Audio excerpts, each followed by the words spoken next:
What's up, y'all? This Rare Breed. Before we get into the video, hit that like button. Did you know you only getting access to 50% of my content? If you want access to everything, all you gotta do is join the Rare Breed regime via Patreon. A few of the many benefits are my exclusive dating show series, Around the Web with Rare Breed, and you get all my videos ad-free. Now this one I need you guys to do to make this video and our channel go viral. First, hit the like button. Next, make sure you comment. I don't care if it's a good vid, bro, a like emoji, or really just anything. Just make sure you keep it clean. And if you make any generalizations about men and women in the comment section, they gonna block it. So speaking code. Last thing you could do is make sure you watch this video to the end. If you don't want to watch this video to the end, at least watch it halfway through. It really helped with the algorithm. And this is a Rare Breed triple feature. So make sure you stay tuned after I go over this first article. It's not a shocker that an adult film star is splitting from her husband. We all could have predicted it. But before I even get into the article, look at that picture right there. She's already emasculating him. Look at how she's squeezing his face. It's not even in a loving way, it's in an aggressive way. She got the back of his neck all gripped up. I mean, he's already getting punked. And this isn't just like a fun picture that got snapped on a Sunday night when they was just cuddled up watching movies. This was like a professional photo shoot where he's visually getting punked out. And to be honest, if she even respected his masculinity and his manhood, she wouldn't even attempt to do a pose like that for the world to see. It says Mia Khalifa has split up with her husband of 2 years, Robert Sandberg. The influencer, sports broadcaster, and former porn star got engaged to the Swedish chef in March 2019 before they legally tied the knot in the kitchen of their first home on June 10, 2019. They were due to have their wedding ceremony on June 10th last year, but it was canceled due to you-know-what, and now the pair have gone their separate ways. You know the saying, you can't turn a hoe into a housewife. Honestly, after a woman has had sex with 3 guys and still haven't found her life partner yet, usually her pair bonding ability at that point is pretty screwed up. Let alone 362 guys. Okay, yeah, I just pulled that number out of nowhere, but I'm sure it's either that or more with this Mia Khalifa chick. It says announcing a breakup on social media, of course, so she can signal to other guys she back on the market, and just for attention, and so everybody could reach out and tell her how beautiful she is and how she shouldn't worry about it and she'll find somebody else, just to make her feel better, so she don't feel bad about ending what she told God she would never end. The Lebanese-born star said they went through almost a year of therapy together but couldn't make the marriage work. So, wait, y'all was already in therapy a year in? You was never serious about this in the first place.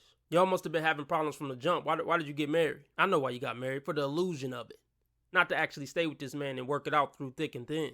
You just wanted that checked off your life accomplishments. And once you got that, time to kick the man to the curb. She said, we confidently say we gave it our all, no you didn't, and making our marriage work. And the reason why she went to therapy is so she can make it seem like she tried to make it work.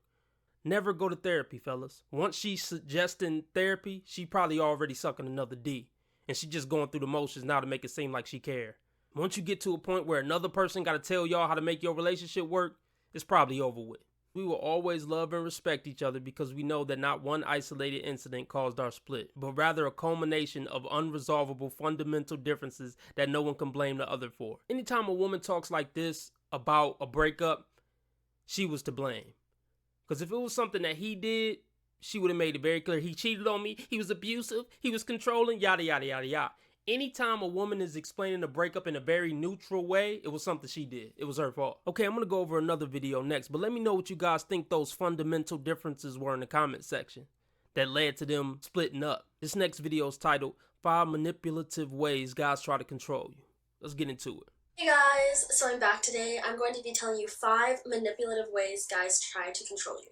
Please like and subscribe down below. I'm going to be doing a giveaway when I reach 1K and I'm almost there, so subscribe down below. Let's get started with this. As you guys know, I was in a bad relationship just recently, my last relationship. I have a lot of signs and stuff that I've noticed with friends' relationships and then my relationship that I had. Obviously, all these things, some guys do it and it's not because they're trying to control you. It's just if they do this too often and if Okay, I want to say it is definitely a red flag when a female has been in bad relationship after bad relationship after toxic relationship after toxic relationship. She's going to try to paint it like she just had bad luck with bad guys, but no, it's something definitely wrong with her. That's why she keep getting into relationship with bad guys. So don't ever forget that. They do all of these, it really is kind of a red flag just a little bit that they're maybe trying to control you a little more than you deserve. So first I have doesn't let you wear what you want because other guys are looking, and that's their big No. It's not a red flag. Most decent guys don't want their women walking around looking like prostitutes. It makes sense. It's not even about other guys looking, it's just about human decency and coming across as a respectable human. If a guy wants you to be the future mother of his children, no, he don't want you out dressing like a slut. It's a bad look on him. It's a bad look on the family name, honestly. So that's a big thing. A lot of guys are like, don't wear that because guys will look at you. And it's like, I can literally wear whatever I want. That doesn't make me not loyal to you or anything. It just annoys me with that a lot because they're like, I've seen a lot of girls like, well, my boyfriend won't let me wear that, or my boyfriend will get mad if I wear that, or like show a little bit of my stomach. It's like, it's your body. He's not controlling your body because just because guys are looking at you does not mean anything. Like, okay, he can get jealous. Why do you want guys looking at you? That's the bigger question. And it's like, look, you can wear whatever you want. You just can't wear whatever you want and go out with me. And then if I see you keep trying to fight it, and you choosing dressing slutty over going out with me, then you're not the woman for me. It's that simple. I can't make you put on this or that. But if you want to dress like a slut and that's not in alignment with my values, then find another man. Simple as that. But he should have enough self-confidence in himself and in the relationship that you won't cheat on him just because guys are looking at you or trying to talk to you. So that is a really big thing. If he says anything about like, oh, you shouldn't wear that because it's too revealing and stuff like that, just be like, okay. And just wear it because it's your life and you only live one life. So it's like literally wear whatever you want. But this is a woman that doesn't value you as a man, because what is the point of a woman dressing provocatively if not to attract sexual attention? And if she already locked down the man that she want to be with and spend the rest of her life with, why does she need to dress like that anymore? He likes it or not, because if you feel good in it and if you like it, then wear it, because he will always be there sometimes, and I feel like he just doesn't have a say, because you can be loyal even being butt naked. So that's my thing. Next thing is makes you feel guilty. Examples are like not texting him enough. And then another thing is, a little big thing is when you get sad or upset about something, like it's not that big a deal, and they say that to you about stuff that you care about, and it's like, okay, not texting enough. So she basically don't want to be shamed for being a bad girlfriend, or a man calling her out for being a bad girlfriend is being controlling. Yeah, this is what women do. They try to shame men for having standards and say they're toxic because they have standards. They'll try to defend anything. I know I stayed out all night and I didn't come home, but it's my body and it's my time and I can do what I want with it. Don't try to control me and tell me you want me to come home at night even though we live together and I'm pregnant. I can stay out all night if I want to. I'm my own person. Fuck out of here. Well, it's a big deal to me, so I thought you cared about me. You should be trying to make me feel better and stuff like that. Basically, the overall concept is they really just care about themselves more than you, and they're trying to manipulate you so they feel better about themselves. So they just do that a lot, I feel like, especially with texting nowadays. If you don't text back right away and stuff like that, they're like, why aren't you texting me? You don't like me anymore, or something like that. And it's like, literally, I'm busy, or I don't want to text you all the time because we literally see each other. So it's like, what do I have to text you about? So I don't know. It's just annoying to me a little bit. When a chick like you, you're going to be able to tell that she likes you. She might not be able to text back, in 10 seconds. She may be doing something. She may be at work. Fine. But if you see a pattern of her texting back 6 hours later, a day later, yes, she's not into you like that. But I want to make it very clear. When a chick is into you, there's no doubt in your mind that she's into you. Period. Especially when, in my past relationship, I always got, sad or upset about something, and he would always be like, it's not that big a deal. You are overreacting. Stop bitching all the time. Probably was. It's like, I literally am not bitching for no reason. There's always a reason, and it's usually, things that have built up, so then I, go crazy. Well, not really crazy, I just, tell him and stuff like that. So, overall... Yes, a lot of women bitch and complain and cry all the time about goofy shit. And most men are going to feel like it's goofy shit because we used to handling our problems a different way. So yeah, you could be compassionate when your girl is upset about something, but at the same time, you need to tell her when to just chill out and get over it. As the man, you need to try to give her mental and emotional guidance. And that's probably what her boyfriend was trying to do. I can't say for sure, but I know a lot of guys do try to do that. Like, look, babe, it ain't that deep. Try not to think about it. We're actually trying to be helpful. Big red flag is like when they make you feel guilty for feeling sad or something, or when they make you feel guilty because you're not texting them enough or giving them enough attention when you obviously do. And maybe sometimes you don't, so maybe that is trying to help the relationship, but sometimes when you know you're giving them a lot of attention and stuff and they still say that, then it's kind of a red flag. And then this is kind of the same thing. It says you're not trying in the relationship because you aren't giving him your attention 24/7. She basically just a hoe and a bad girlfriend, and she's trying to make a video to give advice to other hoes and bad girlfriends so they don't feel bad about being hoes and bad girlfriends. Let's just go to the next video. I'm Andy White, founder of I'mSickOfSingle.com.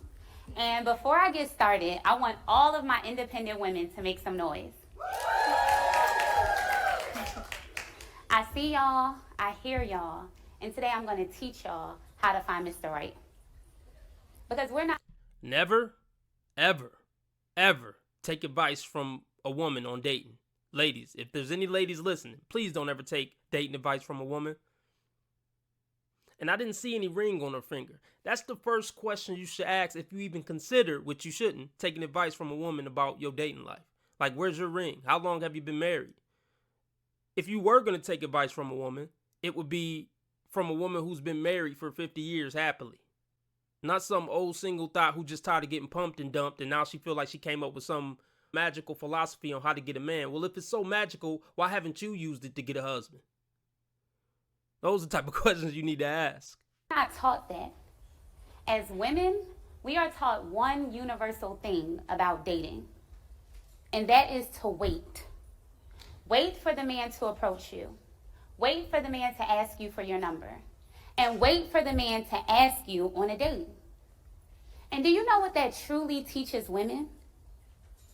That everything in our love life is on a man's time and terms. Ladies, if you think that is asinine, because you don't wait for anything in your life. You don't have any choice but to wait. Women are the gatekeepers of sex. Men are the gatekeepers of commitment. So if the guys you want don't want you, there's nothing you can do. You can be proactive as you want. You can be strong, independent, go-getter. But if they don't want you, they don't want you. Period. Time to bring that same level of confidence and proactivity that you bring to every other area of your life, to your love life. Because the reason you can't find Mr. Right is not because you're not beautiful. And it's not because you don't bring valuable things to the table. The reason you can't find Mr. Right is because you are waiting on him to find you. And don't get me wrong, because I wholeheartedly believe in the scripture that says, he who finds a wife findeth a good thing. My question to you, however, is what are you doing to be found? And so how you help Mr. Right find you is by developing... If you in your late 20s, early 30s, still trying to figure out how to find a man and how to get a relationship, you probably too far gone already. And these women have had good guys approach them and try to talk to them, but they didn't want them because they were too nice. Now that they old and washed up, they got to go to seminars and shit. You too far gone already. Developing the courage to flirt first. And I say that for three main reasons. The first is because men approach significantly less today than they did just 10 years ago. I wonder why. And they approach... Hashtag me, you know the rest. You know what? I can't even do anymore. Let me know what you guys think below. Join the Patreon and support the content. And I'll talk to you guys Thursday at this same time. I hope the next time you hear from me, we both better people than we are today.